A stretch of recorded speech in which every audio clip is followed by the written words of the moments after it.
वैद्यनाथाय नमः। ॐ मल्लिकार्जुनाय नमः। ॐ महाकालेश्वराय नमः। ॐ ओंकारेश्वराय नमः। ॐ वैद्यनाथाय नमः।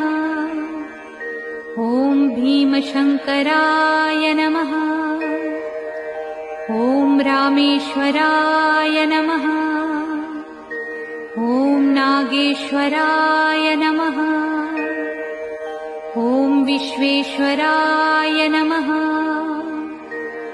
ॐ त्र्यंबकेश्वराय नमः।